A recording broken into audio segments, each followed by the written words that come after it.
Otto von Bismarck had once described Italy as a nation with a large appetite and rotten teeth. That is, it was a nation with grand ambitions that its military might was insufficient to pursue. This quote was much repeated among the other delegations at the Paris Peace Conference in 1919. The Italians had huge demands, and if they didn't get what they wanted, they were prepared to walk out of the conference. Welcome to the history of the 20th century.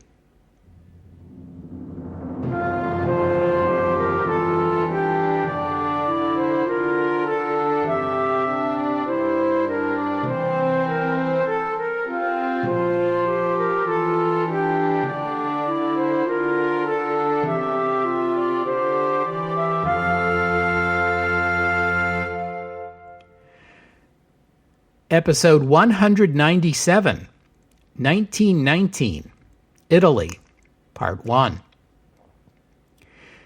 This is the 22nd episode of our 1919 World Tour, if anyone's still counting. I did say it was going to be 30-something episodes. Today we begin considering the post-war situation in Italy.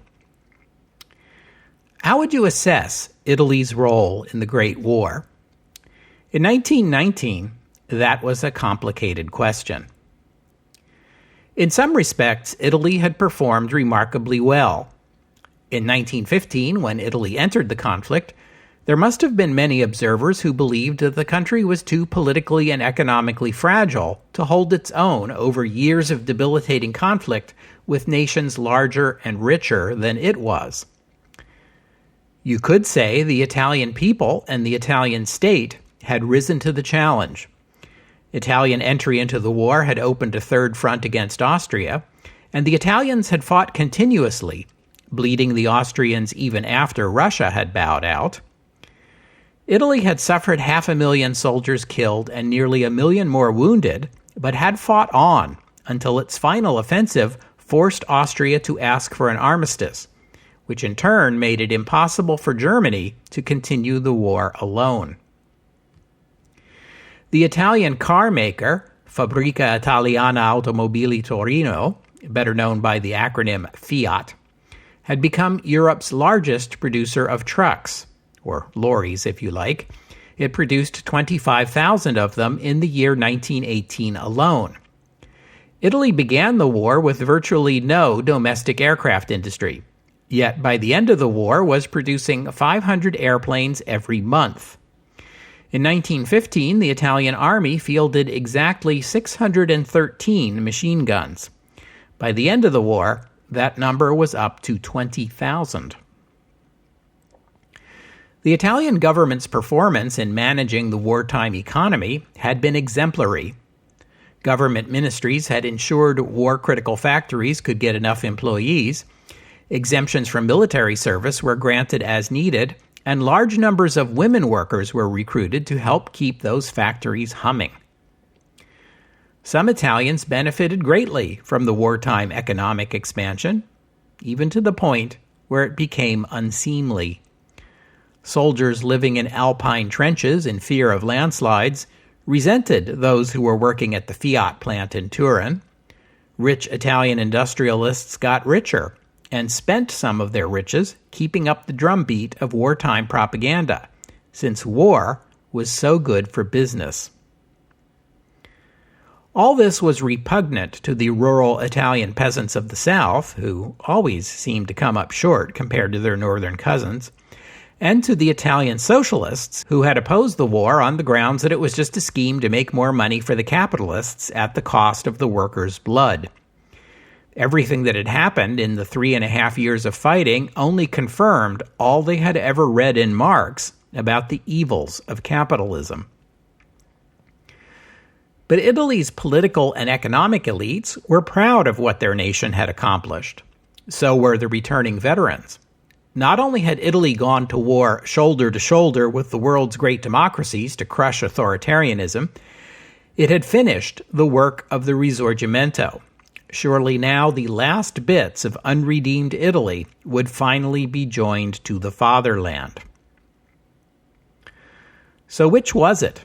Was the Great War Italy's finest hour, or a grasping capitalist exercise? This question would roil Italian politics for the next 5 years and further divide an already divided nation.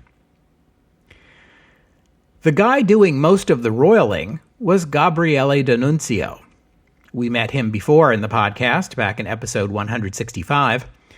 D'Annunzio was born in 1863, the son of a wealthy landowner. He published his first volume of poetry at the age of 16. He branched out into novels and plays, and by the early 20th century, he was one of Italy's most prominent literary figures. He became interested in politics and served a term in the Italian Chamber of Deputies from 1897 to 1900. He spent the last years of the Belle Epoque in Paris, where he worked on an opera, rode in an airplane with Wilbur Wright, and collaborated with Claude Debussy on a musical play based on the martyrdom of Saint Sebastian, a project that incited the Catholic Church to place all of D'Annunzio's works on the Index of Forbidden Books. D'Annunzio became an increasingly strident Italian nationalist in his later years.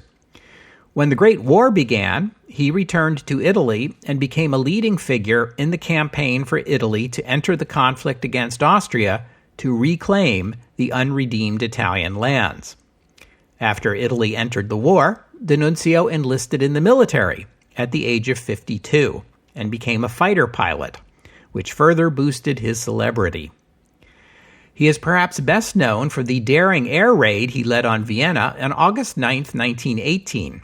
His squadron flew 700 miles round trip to drop hundreds of thousands of propaganda leaflets imprinted with the Italian flag that declared, "We do not make war on children and women," taunted the starving Viennese, and declared, "Long live Italy, long live the Entente."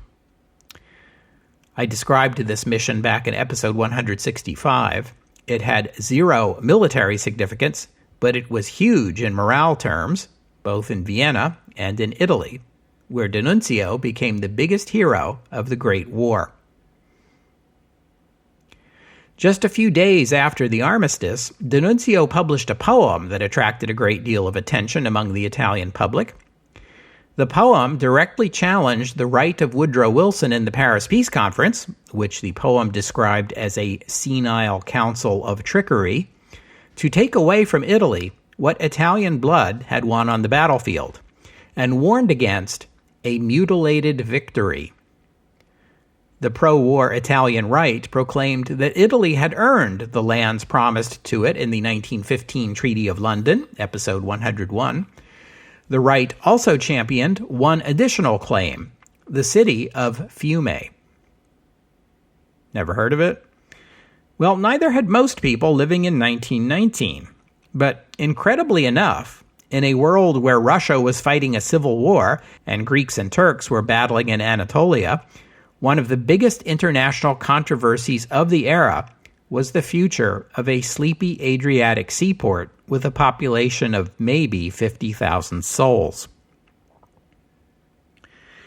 Istria is a peninsula at the head of the Adriatic Sea that juts south like an enormous fang. At the western root of this fang lies the Italian-speaking city of Trieste, which until now has been Austria's largest seaport. In 1919, everyone was in agreement that when the peace treaties were signed, Trieste would go to Italy. Near the southern tip of Istria lies Pula, or Pola, which you'll recall had been the base of the Austrian Navy. The London Agreement had promised all of Istria to Italy after the war, although the population of Istria is mixed, Italian, Croatian, and Slovene. The town of Fiume lay at the eastern root of Istria, just across the peninsula from Trieste. By the terms of the London Agreement, it would fall just outside the new Italian border, in the kingdom of the Serbs, Croats, and Slovenes, what will soon be called Yugoslavia. Fiume, or Rijeka as it is known in Croatian, lay in Croatia, which meant that within the structures of Austria-Hungary, it had been part of Hungary. It was Hungary's principal port, as Trieste had been Austria's. The reason why Gabriele D'Annunzio and other Italian nationalists took such a passionate interest in the town was that out of its total population of 50,000, just under half of its citizens were ethnic Italians, 46% to be precise, which made them the plurality ethnic group, ahead of the Croats, who accounted for 32% of the population. The balance were Slovenes, Magyars, and German speakers. The Italian-speaking people living in Rijeka, or Fiume, were the teachers, shopkeepers, and professionals. The Hungarian government had encouraged the development of an ethnic Italian middle class in Rijeka as a bulwark against Croat nationalism. But although Italians were the plurality in Fiume, the surrounding countryside was overwhelmingly Croat, much like the situation of Smyrna in Anatolia that we just examined in our episodes on Turkey and Greece. So we see here another example of the devilish details the peace conference faced when trying to work out post-war borders based on ethnicity. Townsfolk of one ethnic group surrounded by country folk from a different ethnic group. To split off Little Fiume from its surroundings would isolate the town. But if you include the surrounding region, it all adds up to a Croat majority. Still, the Italians had a point, or half a point, or 46% of a point. The question was, how hard was the Italian government going to push to get some 23,000 more Italian speakers inside the borders of Italy? And how stubborn were Italy's alliance partners, France, Britain, and the United States, willing to get in the face of Italian demands? The short answers are very hard and very stubborn. The Italian Prime Minister, Vittorio Orlando, went into the Paris Peace Conference as one of the Big Four. Italy had overcome poverty, internal division, and its late birth as a nation to become a peer of the world's great democracies, and would now take its place as a leader of the new post-war world. It was a great responsibility, but also a great honor.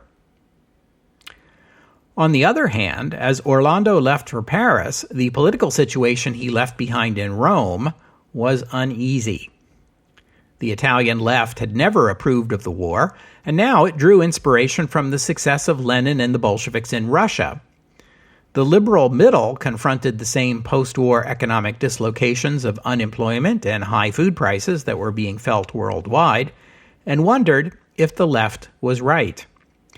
The political right was convinced Italy had shown its greatness and had earned all its many territorial claims, but worried that weak and cowardly liberals like Orlando might give it all away to the greedy and predatory British. Orlando needed to prove to the left that the war had been worth the sacrifice, and prove to the right that Italy had more to gain from a partnership with the other democracies than from a policy of militarism and confrontation. Much was riding on Orlando's ability to talk the Allies into accepting Italy's claims.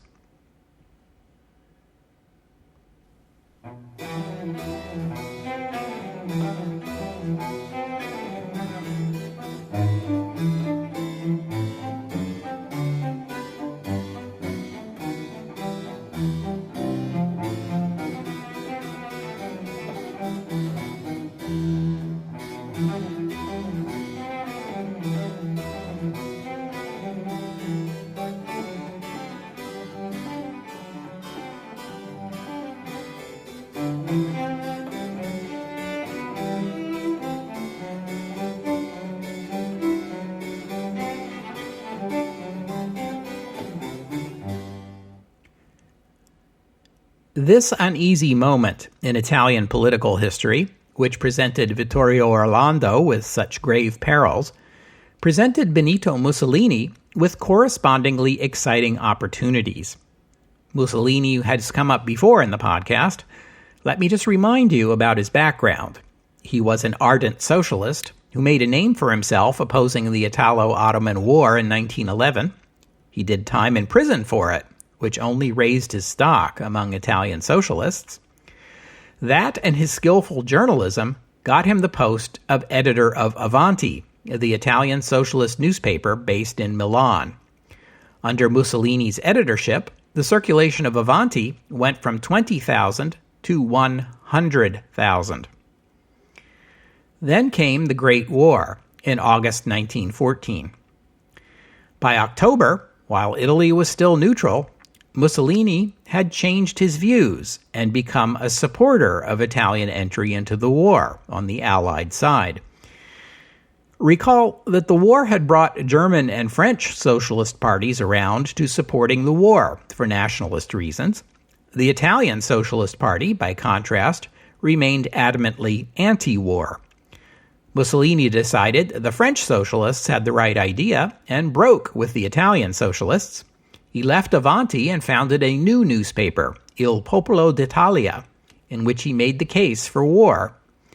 This got him expelled from the Socialist Party.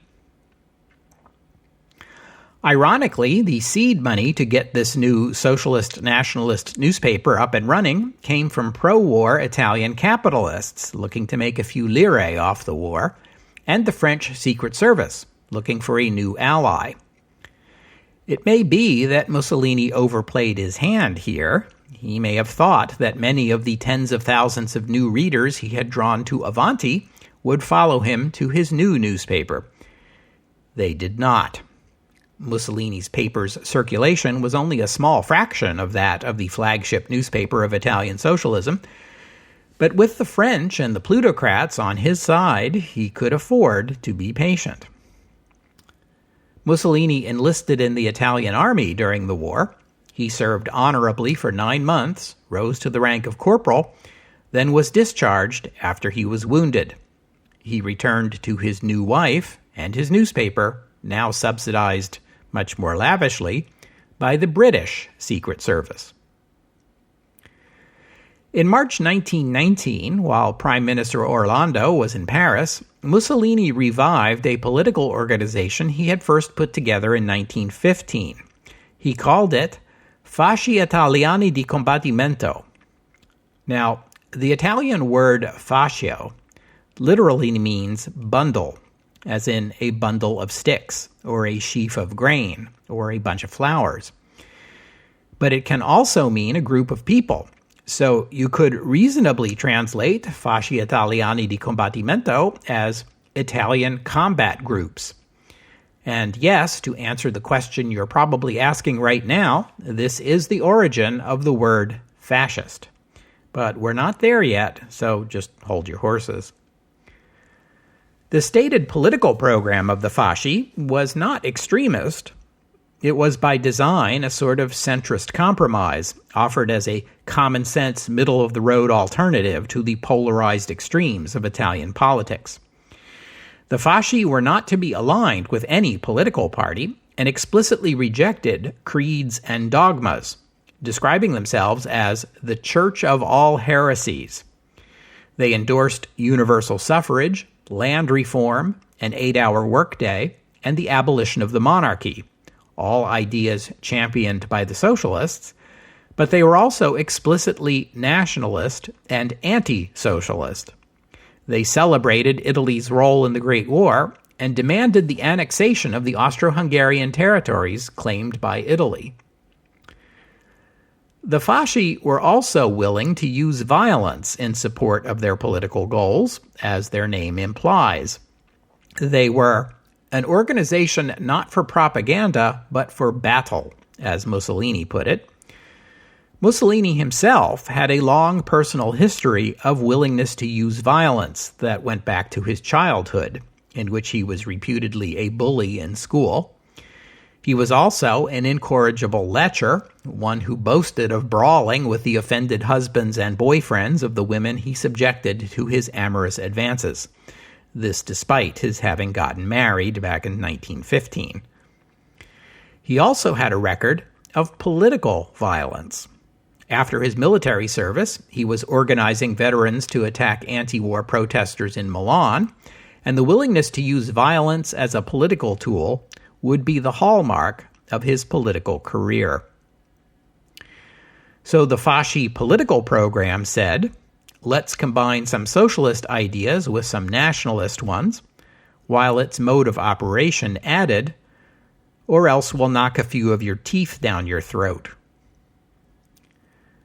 This new organization attracted just the sort of membership you'd expect a program like this to attract: nationalists, veterans of the Great War, pro-war socialists who had become disillusioned with the Socialist Party's stubborn opposition to the war, and thugs looking for an excuse to rough people up. They numbered about 200 in all. On April 15, 1919, a group of right-wing extremists in Milan attacked and set fire to the editorial offices of Avanti, the socialist newspaper that Benito Mussolini used to run. 4 people were killed, and the paper shut down for several days. Mussolini and his new fascio had nothing to do with the attack, but he was quick to claim credit for it, or moral responsibility, as he put it. It helped raise his profile, even though, I would like to emphasize again, he had nothing to do with it, other than sharing the political orientation and predilection for violence of the people who actually did. That's politics for you. Mussolini's fascio adopted the black shirts and the quasi-military rituals of some of the right-wing veterans groups in Milan, but at this moment in time, he is still only a minor player in the Italian political scene. And at this same moment, over in Paris, Prime Minister Orlando is having a very bad day.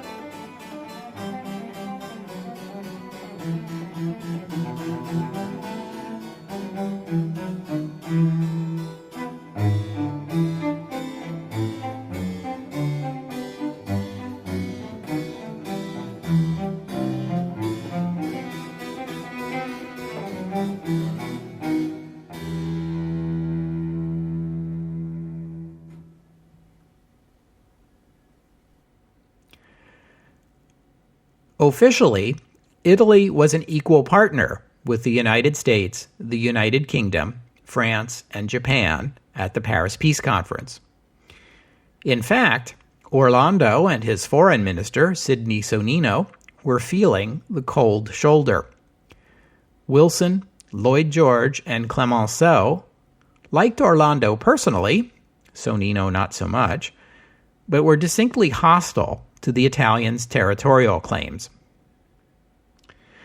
Back in 1915, the Entente were willing to make generous promises of post-war compensation to get Italy into the war, because in 1915, the Entente had reason to believe that Italian entry into the war would doom the Central Powers.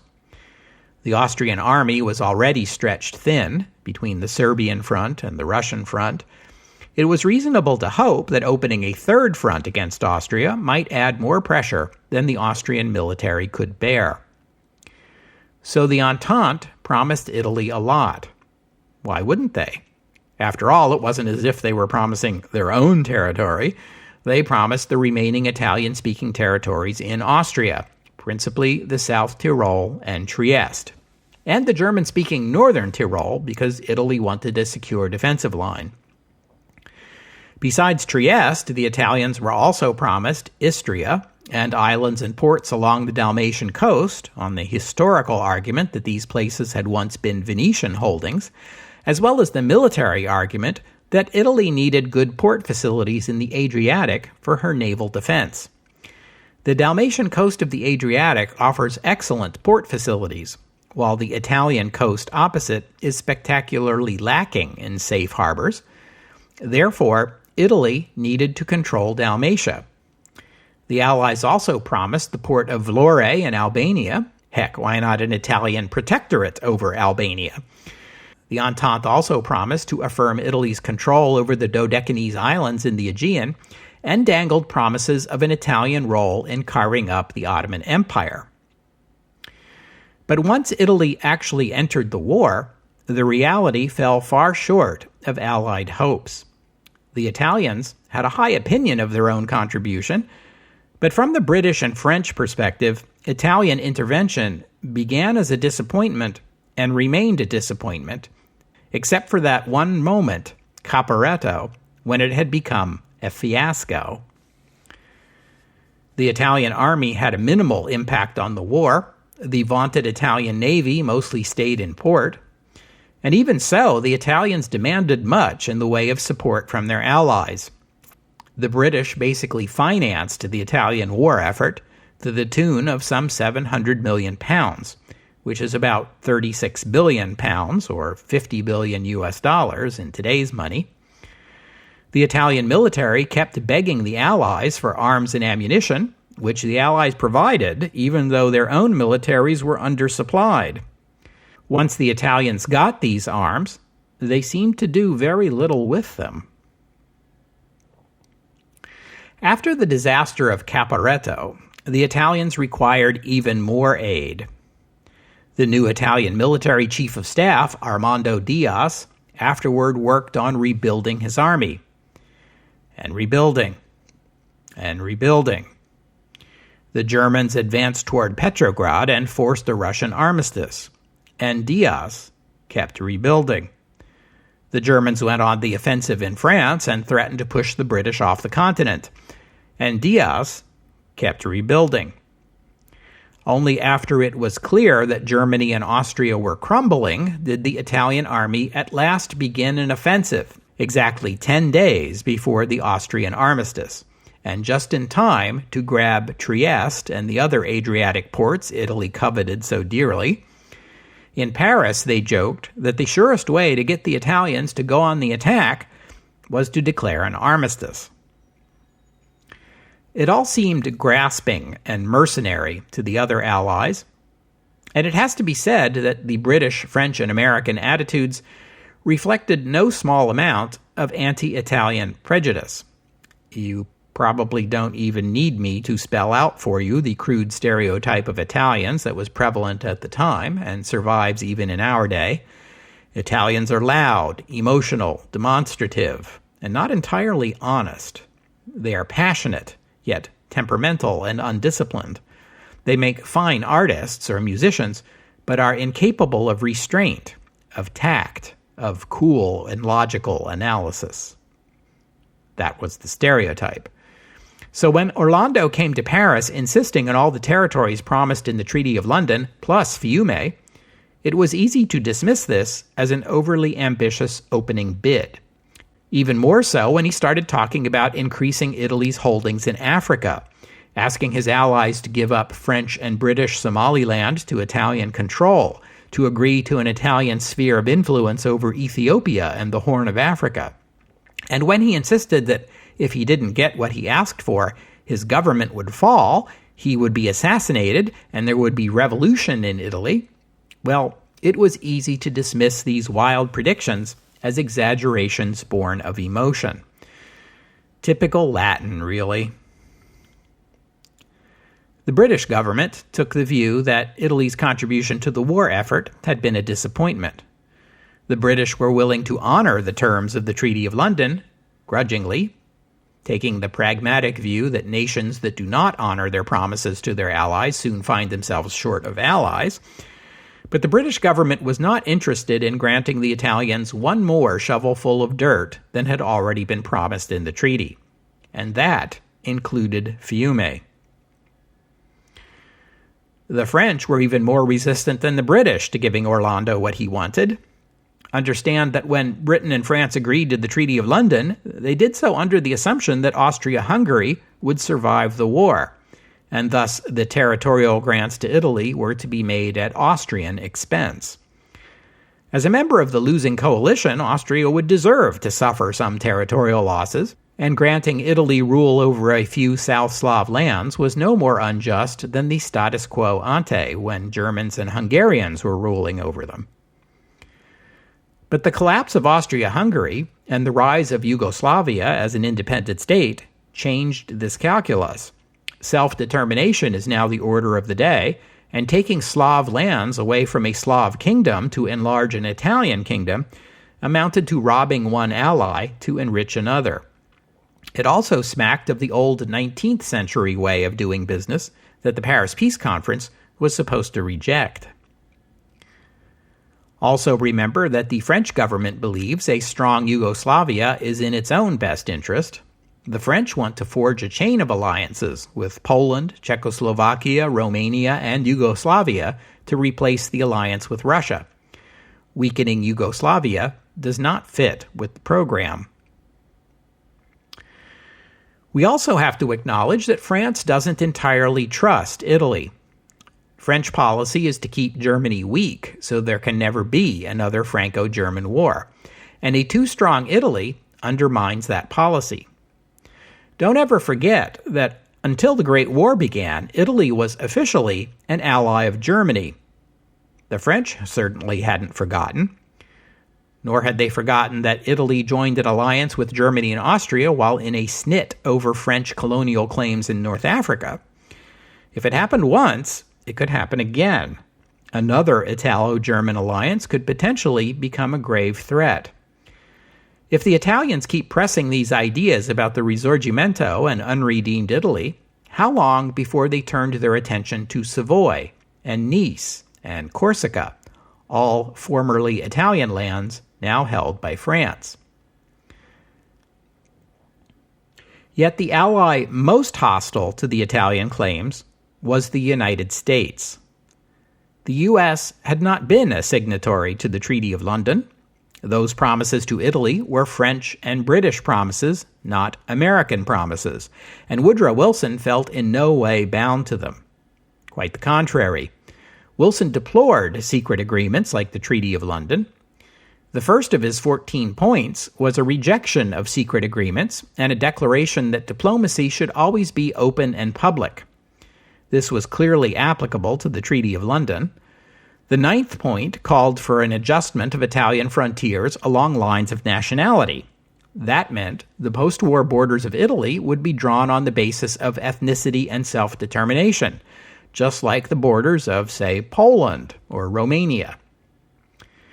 And what's more, every one of the major powers had agreed to the 14 points, including Italy. As far as Wilson was concerned, the Italians themselves had thus already agreed to give up whatever claims they had under the Treaty of London, and accepted the principle of borders drawn on ethnic lines. Seriously, why are we even arguing about this? Wilson had in fact already made one concession that went beyond ethnic borders. That was to grant the Italians the Tyrol all the way up to the Water Divide, the high point of the Alps, a place called Brenner Pass. This was done for military reasons. It would make it easier for the Italians to defend their Alpine territories if they could have the high ground. But it did mean some 250,000 German-speaking Austrians would now be living in Italy, and for the next 2 generations, the Italians would force them to use the Italian language and adopt Italian names. Wilson was uncomfortable making any exceptions to the principle of self-determination based on ethnic lines. He'd made a big one for the Japanese, which we'll get to soon, and a smaller one here in the Tyrol, and that was as far as he was willing to go. The ports along the Dalmatian coast had been occupied by the Italians in the final days of the war, and now, in 1919, the Allies were jointly occupying them until their futures were determined. Ports like Split, known to the Italians as Spalato, and Šibenik, or Sibenico, Zadar, or Zara, and of course, Rijeka, known to the Italians as Fiume. The Italians insisted that both history and justice demanded all these ports be given to Italy. They spoke of oppression of Italian speakers by the Slavs, of Italian women harassed in the streets. The Allied soldiers on the scene told their superiors different stories. Stories of Slav newspapers shut down by the Italians, of Slav nationalists forced out of the coastal towns and into the interior of the country, of Italian soldiers withholding Allied relief aid from those who refused to sign oaths of allegiance to Italy. Herbert Hoover, the man in charge of distributing Allied food aid, recommended to Woodrow Wilson that the U.S. cut off assistance to Italy in retaliation. Wilson agreed, deepening the rift between Italy and the United States. French Prime Minister Georges Clemenceau wrote that, "I told Orlando that he thought I was the sainted King Stanislaus of Poland, who, when he was bitten by a dog, not only pardoned the animal, but gave him a chunk of cheese in addition. Well, my name is Georges, not Stanislaus. I am not giving cheese to the boys who scampered away from Caporetto.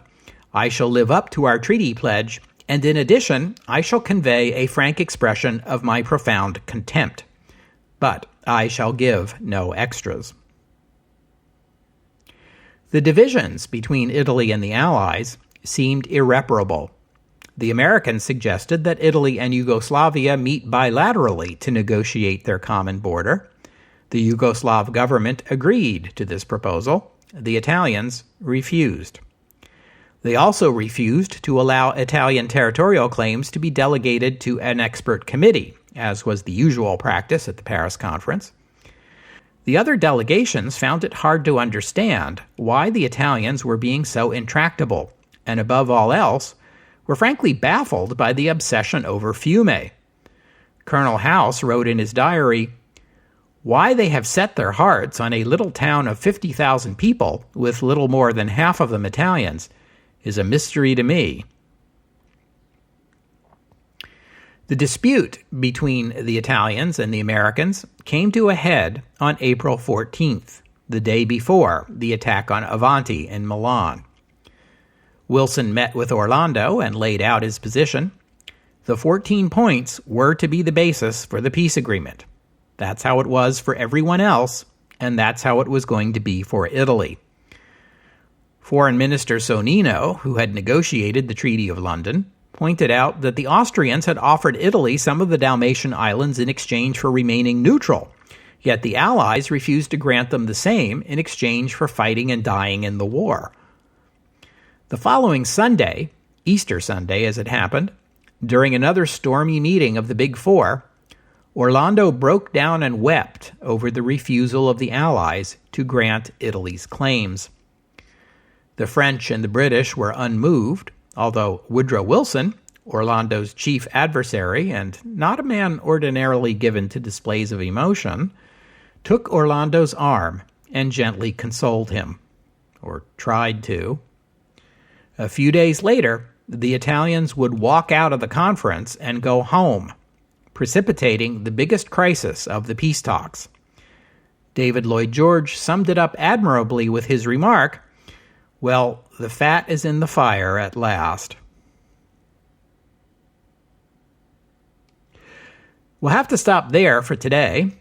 Thank you for listening, and I'd especially like to thank Marcus, Barry, and Gareth for their donations, and thank you, Gene, for becoming a patron of the podcast. Donors and patrons like Marcus and Barry and Gareth and Gene help keep the words flowing and the bits going.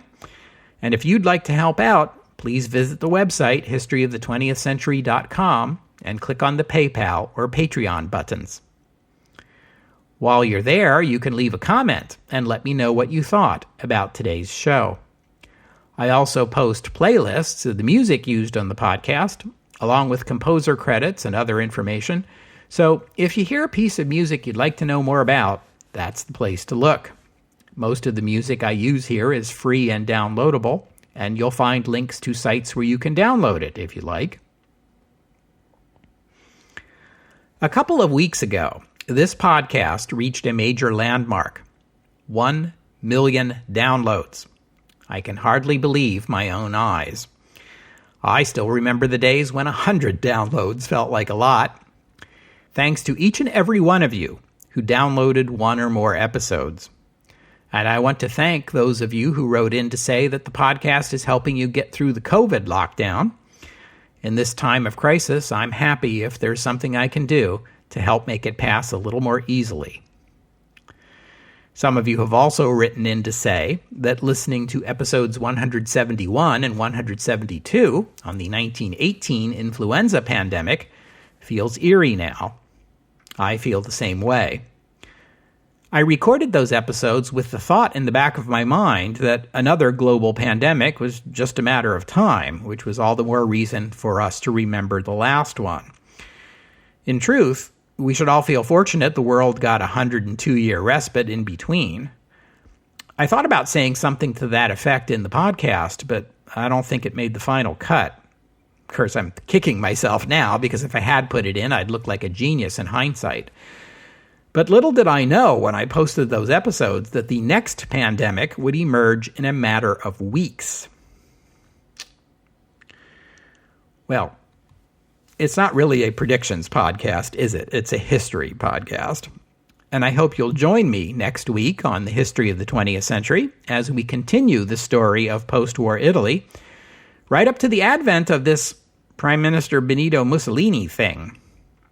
Italy concluded next week on the history of the 20th century. Oh, and one more thing. It's important to emphasize that the demands Orlando was making at the peace conference didn't come from him personally. He was merely the messenger bearing Italian public opinion. Whether it was truly national public opinion or merely that of a vocal right-wing minority is hard to say, since there were no public opinion polls then, but in a sense it hardly matters. The vocal right wing is now very much in the driver's seat of Italian politics. Woodrow Wilson didn't understand this. He wrote up a statement addressed to the Italian public, laying out his position and making his case for why the Allied offer was fair to Italy, and calling on Italians to join in a new post-war world in which the rights of all nations would be equally respected. Wilson's statement did nothing to quiet the passions building in Italy. Propaganda posters went up across the country depicting him in an Austrian army helmet. Wilson had visited the city of Turin last January during his tour of Italy, and at that time the city had renamed a street in his honor, Corso Wilson. Now, in April, an angry mob went up and down that street, covering the street signs with new ones that read, Corso Fiume.